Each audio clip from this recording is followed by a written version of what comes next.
So it was, whoa, it was about 20 years ago. I am an old man. I was teaching this course at Illinois, and this was like in the fall of 2010, and I went to a workshop at Caltech, and there's a guy named Adam Weirman who gave this presentation on something called speed scaling. And so basically you've got a computer, processor, you know, like on my phone, you've got your cell phone, and basically the processor can ramp up or down, and if it ramps up it uses a lot of energy, and otherwise it uses less energy. And so Intel was interested in how to optimize that. You know, basically how do you choose the optimal speed on your cell phone? And he went through these heuristics and all this stuff, and it was like, and so I ran back and I gave a homework assignment for, you know, for the students, and basically had them solve the fluid problem, the ODE, and it nailed it. You know? So often, you know, stochasticity can be ignored.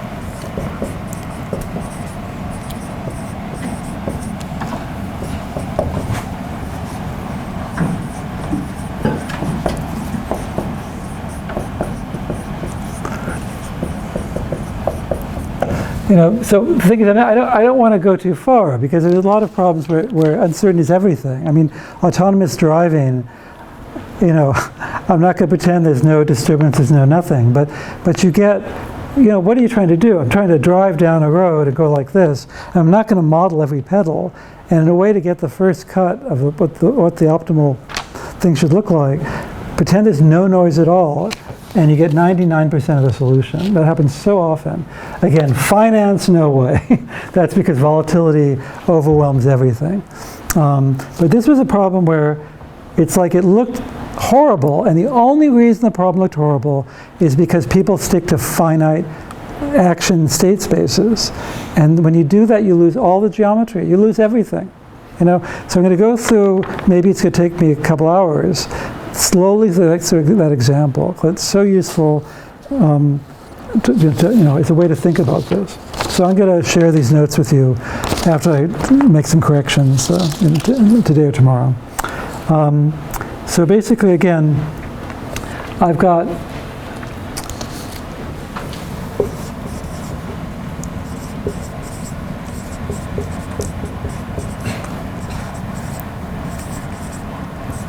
it's just a cue. I mean, it looks really boring.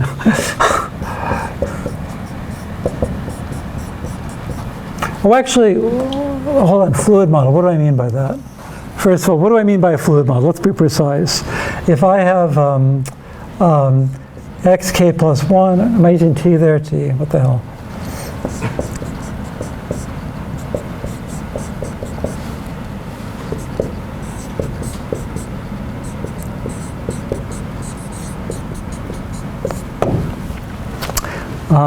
So if I've got a controlled Markov chain that looks like that, then the fluid model is just ddt of little x of t.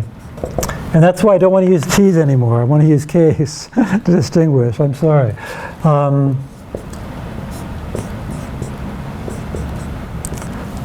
I want to be consistent eventually.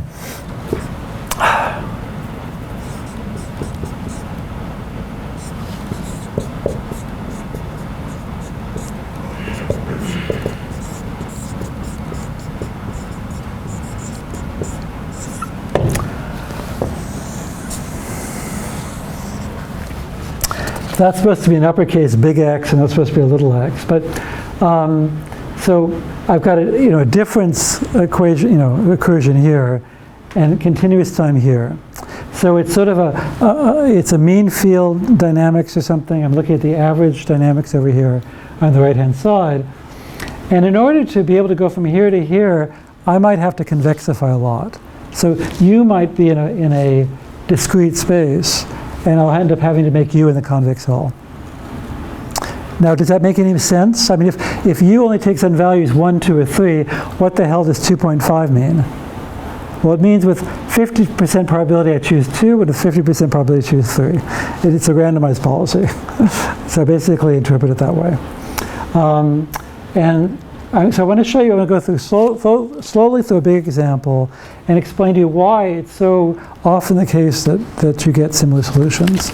And for like linear quadratic models, there's no difference between the solution for the stochastic and deterministic problems, and the reason is embedded in what I'm going to show you.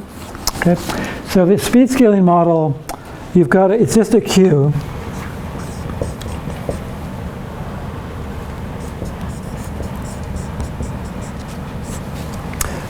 So A is arrival of jobs.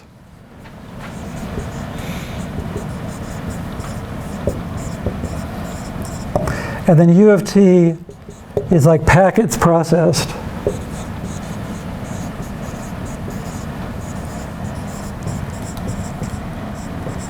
I don't know.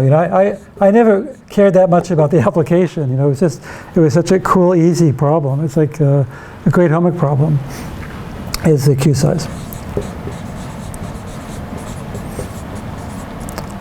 Okay, and so somebody from operations research looks at this and they say, all right, I got to plug this in and solve the dynamic programming equation I showed you, and good luck, because what ends up happening is you have to enforce a finite buffer size, which is fine, but then when you try to solve the equations, you get junk because, are you going to when jobs come, send them away? That causes all sorts of artifacts. Whenever a queue gets large, you try to get it large so you can kick away arrivals. You get crazy looking policies. And so you end up computing the policies, you get some weird switching curves. So in the end you're going to get, here's x, and here's your u equals phi of x. And you're going to numerically solve this problem. You're going to get some funky thing like that. And actually it's going to go down. Sorry, I should keep it going down. It's going to go way down at some x bar. And that's because of this artifact. Whenever you get close to being overflowing, you say, ooh, cool, I can eject packets coming in the long run, it'll reduce my cost. And so you look at that and you go, ooh, wow, that's really interesting. And you get no insight really at all, because you're doing a numerical study with numerical artifacts, and you get bullshit. But if you do this, you get intuition, you can solve it. And then, by the way, why continuous time? Calculus, calculus. It's so much more elegant. If you keep a difference equation, you're still stuck. So making everything continuous helps you. Making things continuous time, continuous space, everything's nice. All right. So there's a cost. The C of XU. There's a big literature. There are a lot of papers on this. Yep. I mean, this application, maybe the arrival, thinking of arrival as a IID might make sense, but I'm assuming like there are lots of other real problems where we'll get to that. 1 second. I'm going to write this down and then answer that. So I've got a cost, cost of buffer size, because that's related to waiting time, and then R times the basically energy. How much does it cost to work? Now, that's a good point. There's so much philosophy I've thrown out the window. So that's another reason, for looking at these models, because that doesn't depend on statistics, right? It depends on, yeah, sure, you could say it depends on statistics, but when you work this out, check it out. It only depends on the mean arrival rate, not the variance, not anything. So it's really, really helpful to, which is reassuring. So we end up with a policy that doesn't matter what the statistics of this are. Memory. What if there's a lot of memory? What's the impact of that? Damn it, we don't have theory to handle that, So, so it's reassuring that we can get a really good policy only knowing the arrival rate. The impact of memory is something we just don't have a way of getting a handle on yet. I know. Like, usual hack is like you look at more fast. Yeah, you could do that. So if A had memory, you could go and look at, extend the Markovian state to previous arrivals. Yeah. Yeah. Yeah. So again, I see that, again, I don't believe in Markov models. I don't believe in any of this. This is all a big crank for coming up with policies, and then you can tune them online. You know, you'll get a family of good policies. We're going to get the structure of the solution to this problem like that, you know, and then we can plug it into a real system, and there'll be parameters you could tune maybe online. Yeah. Yeah, but God, if you, to deal with full non-stationary, or even stationary with a lot of memory, woohoo! That would. Both are equally. Yeah, absolutely. So like if the dependency on the mean arrival rate is not a big deal. So non-stationarity doesn't worry me at all. But a lot of memory, you know. So given that there's a big rush of stuff coming in now, I expect a big rush for the next hour. That's important, you know, and getting that into this would take some thought. But actually, now that I say it, it's not that big a deal. If you had some idea of how the memory evolved, if you knew there was positive correlation, you know, then there probably would be reasonable hacks to get a, you know. Yeah. Okay, so don't forget this. Remember this inverse dynamic programming. We won't have time today, but we're going to use this in analyzing this. What is that term right there, R times P of U? Yeah, so R is a scaling factor. So P of U is the energy utilized for, you know, processing so many packets. And R is just a scaling term to, you know, yeah. You know, we often stick in a parameter here just to look at the trade-offs. Again, because we don't really know which is more important, so we're basically going to fool around with R until we get something that works. Really, that's another thing. All these problems are really multi-objective. You know, we have one goal of making the waiting time, you know, the delay small, and another thing to make energy low, and adding them as a sum is like ridiculous. But that's why you put it in R. Then you just go through and figure it out.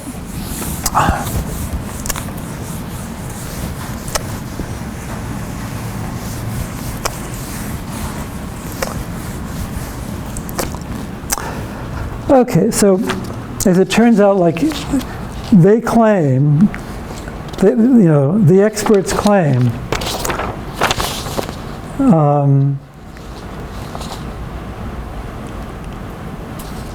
that a quadratic is typical. Where is it here?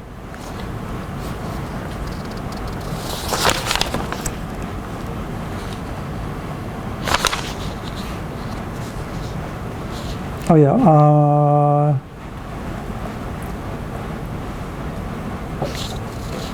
Did I take U squared?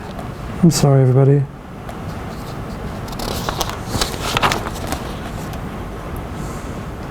Yep.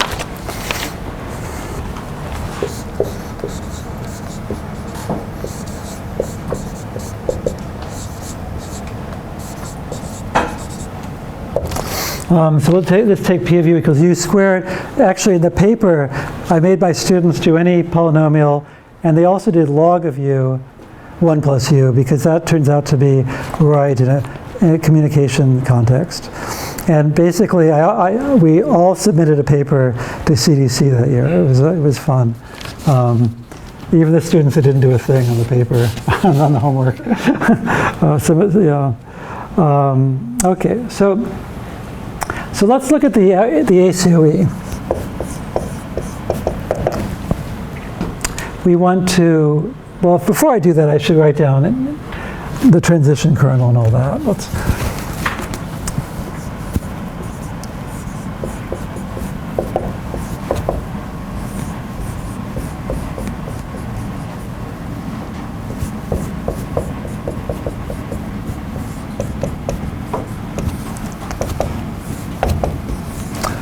Okay, so this has got this funny notation. We're adding a U now for our pH. And, you know, look, it's just such a boring dynamics, it's ridiculous. So we're just looking at, if we're given x of t and u of t, then the only thing random left is a. So it's just h of x minus u plus, you know, a of t plus 1.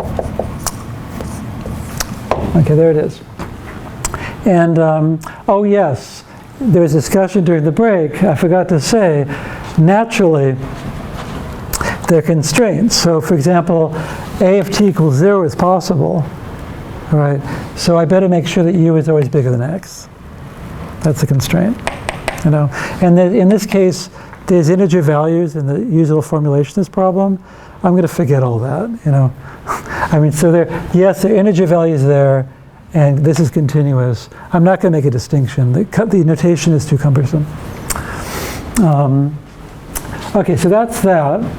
And so therefore, the ACOE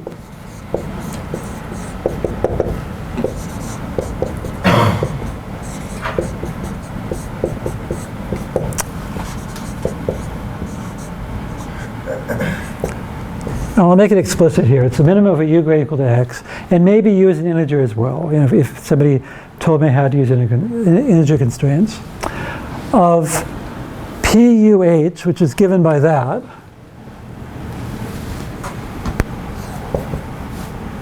Oh, well, no, my C first, yeah. So my C of xu right there.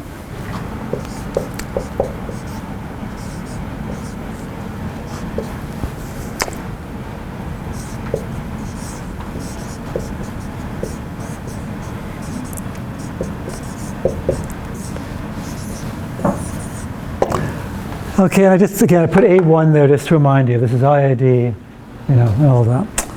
And so, again, you know, basically you go out and get your computer and you apply value iteration, which I haven't defined, we will soon, and you go through and you try to solve this thing.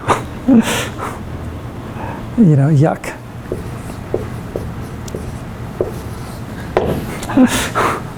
All right. Can you explain the min u greater than or equal to x part? Oh, right here, see?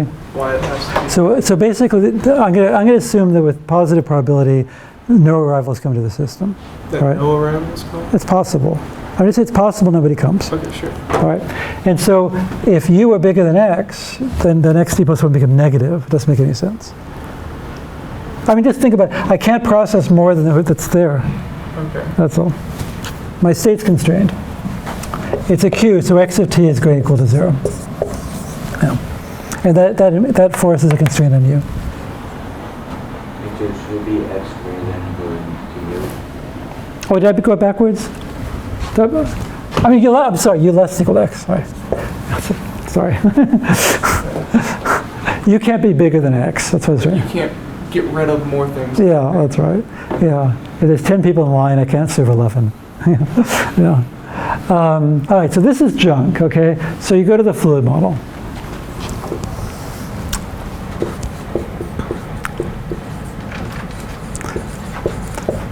So it's a fluid model, an ODE model, or a mean field model if you want. That's if you're pretending to be a statistical physicist.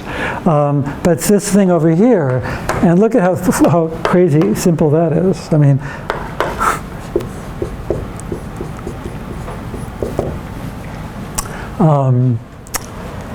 you know, it's just, I've already got this written as a difference. See, I've got this in the right form. So what is it, everybody?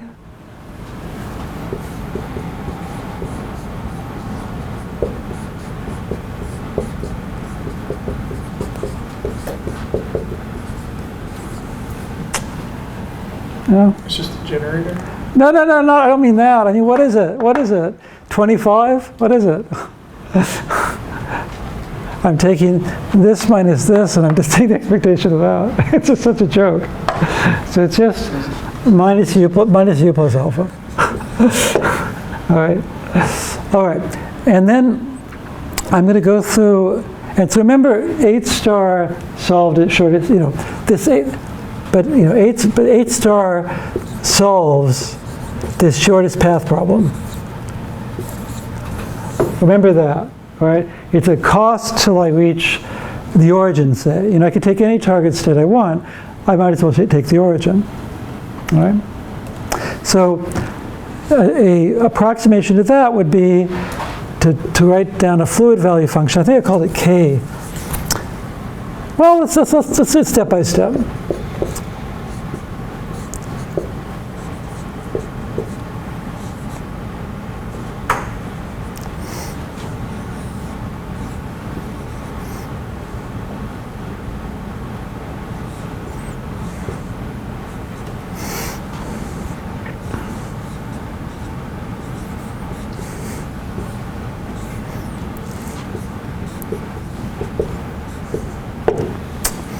All right, we could do that.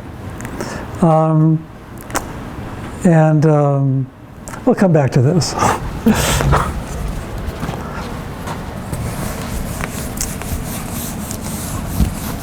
Now, why would I do this?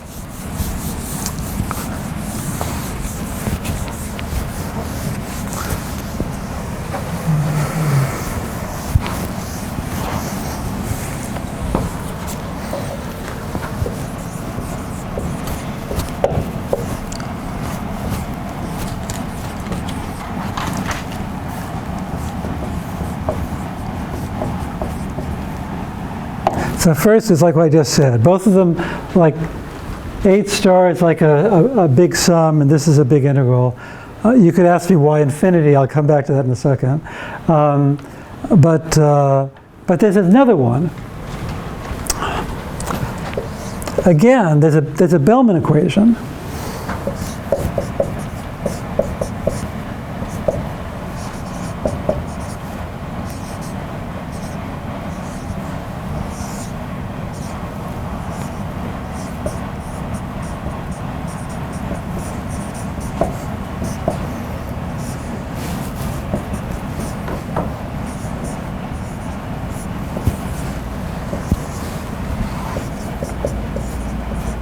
So I went through this really fast, like on lecture 2 or something, and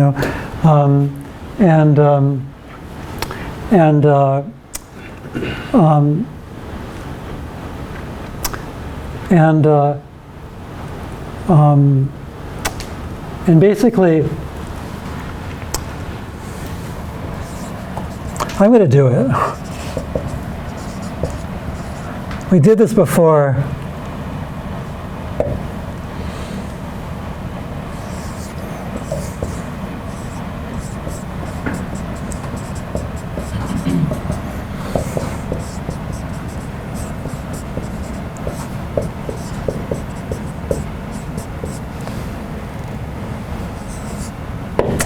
All right, so this is the Bellman's principle of optimality.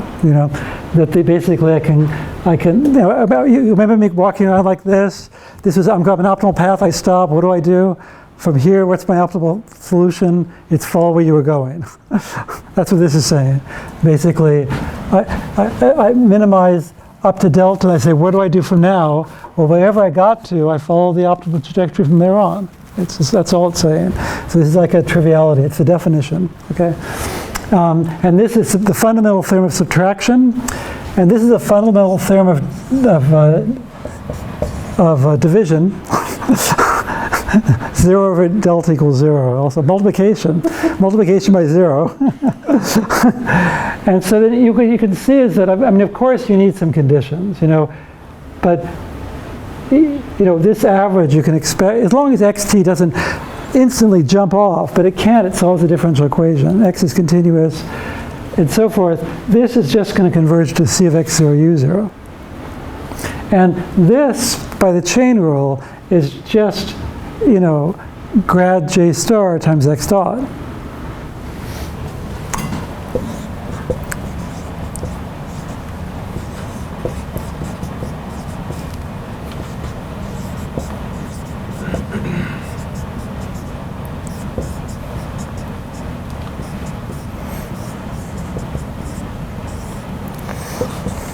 I can't believe I'm doing this. I didn't mean to. But anyway, by the chain rule, this is just the gradient of j star at x dotted with the x dot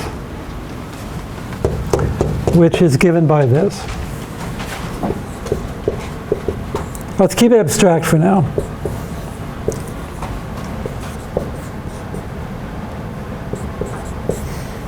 It's a lot clearer if you just don't go into the details. So that's the HGB equation. So that's a long 2. But I'm saying that HGB equation, you can leverage it to see that this function is almost going to solve this equation, provided this is finite. It's not. We'll have to fix that. All right, so why is that?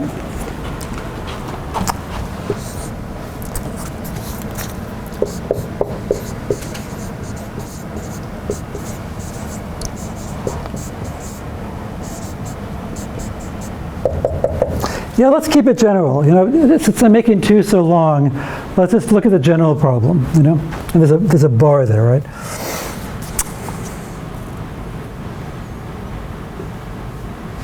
I'm going to kill this. We'll come back to it.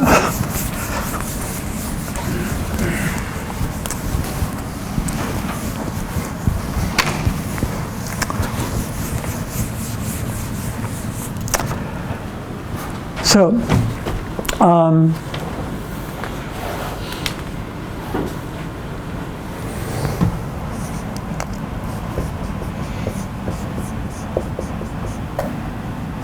So if I'm gonna take my J star as a candidate H, just say, hey, I said that every function is a relative value function for some cost function. Let's find out what cost function it's optimal for. So J star for the fluid model, that's the value function for C. But for the stochastic model, it's something else. Well, what is it? What you can do is, you can use Taylor series.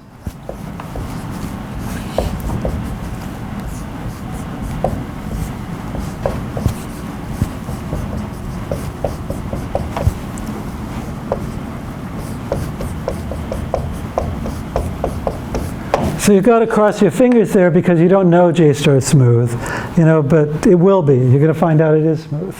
Because we'll be able to solve this thing, and we'll find out it's incredibly smooth, all right? And then you take conditional expectations of both sides.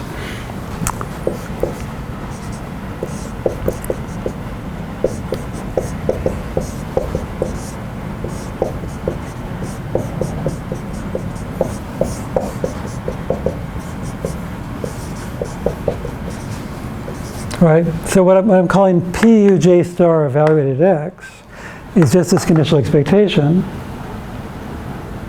And by the way, this is all in those notes I'm going to pass out, so don't worry. And that's, I'm saying, is approximately equal to that.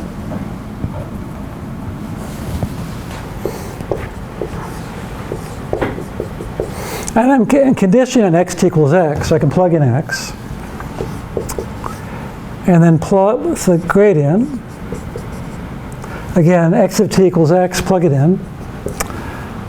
Times xt plus 1. I'll keep this xt in just for the hell of it.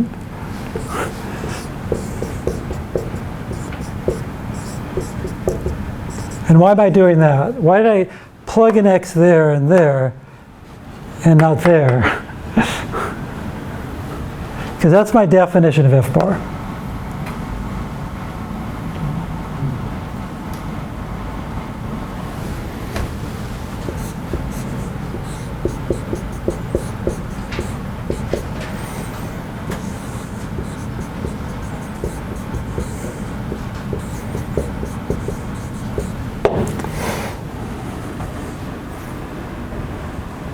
And so, how did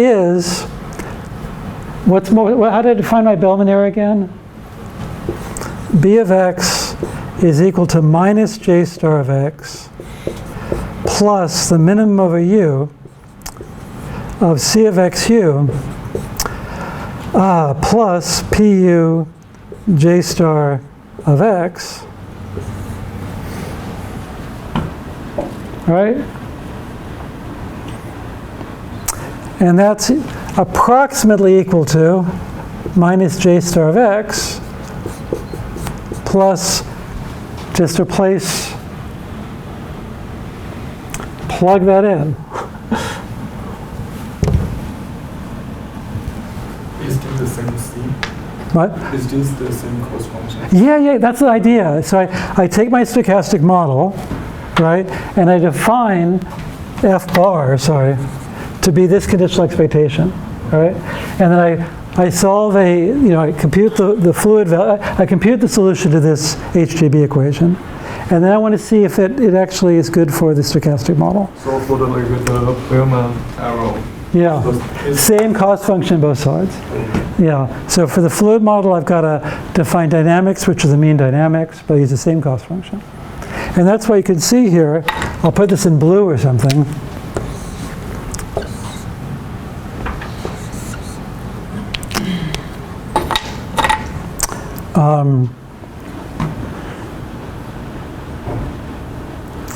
Well, I shouldn't be there, I guess. No, I need my min first.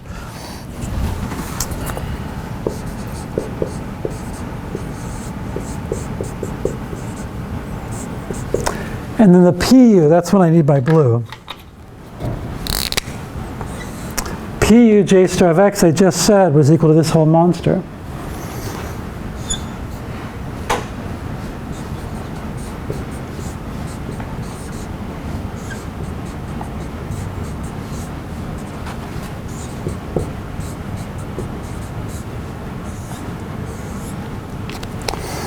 And just like a miracle, this cancels out.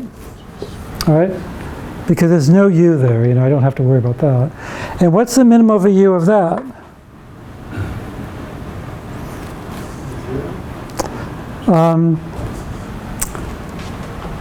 Zero. Thank you.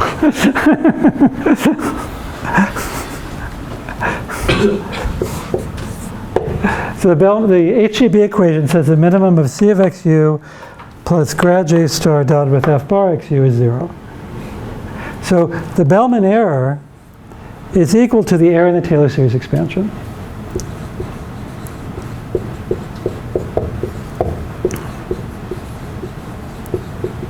And by the way, yeah. And so when you have a really smooth function like you have here and in linear systems with quadratic cost, like linear systems with quadratic cost, this is 0. I mean, that's what happens. Yep. With the F bar, I thought that was for the continuous dynamics. Yep, exactly. So it's Exactly. what xt plus 1. No, you take a look. I'm taking J star and I'm hitting it by PU. That's defined to be a conditional expectation, all right? And then I'm using a Taylor series expansion. I'm saying that J star at this new state is J star at the old state, plus its gradient times the difference. That's Taylor series. Yeah, for sure. And then the definition of this is that's the definition. So this doesn't depend on, this is non-random, that's non-random, you don't have to worry about that. The expectation of that, given this, is by definition. X dot is equal to F bar. No, and then, yes, with that definition.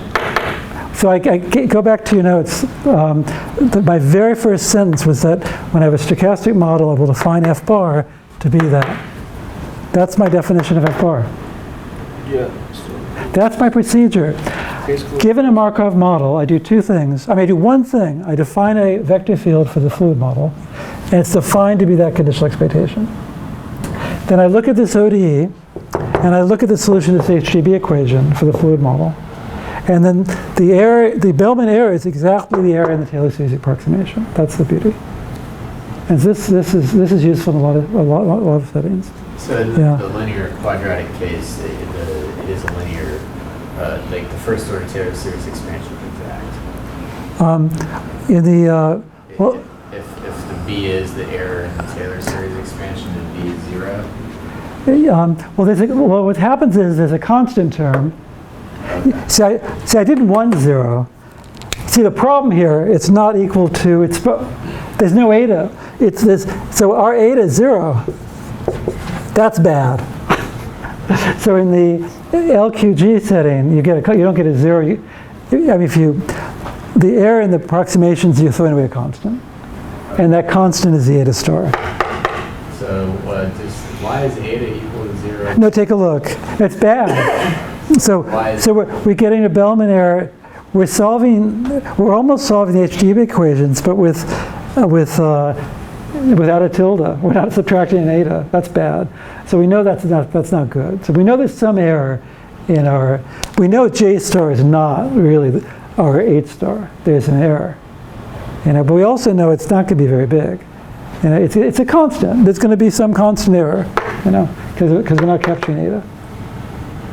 But we'll see if we can retrieve it when we actually get to work. Oh, God damn, we're out of time. But yeah, but so it, so we'll do this next time. It turns out that J star of x, remember, is equal to the minimum.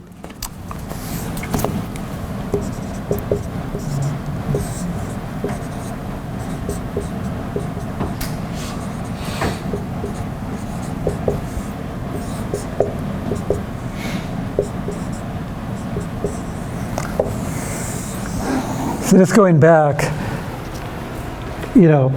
basically in normal control worlds, when you look at these infinite integrals, x of t better go to 0, right? Well, if x of t is 0, then x dot is 0, right? If x dot is 0, then u equals alpha. And what's alpha squared? It's something positive. So in fact, yes. So in fact, you got a problem. So you got to change this problem. So so we can do two things. So J star of it's infinity. Does that mean, maybe that means it's smooth. Maybe it means that its derivative is always 0. I don't know. But there's two fixes. One is just to do the natural thing is just don't go to infinity.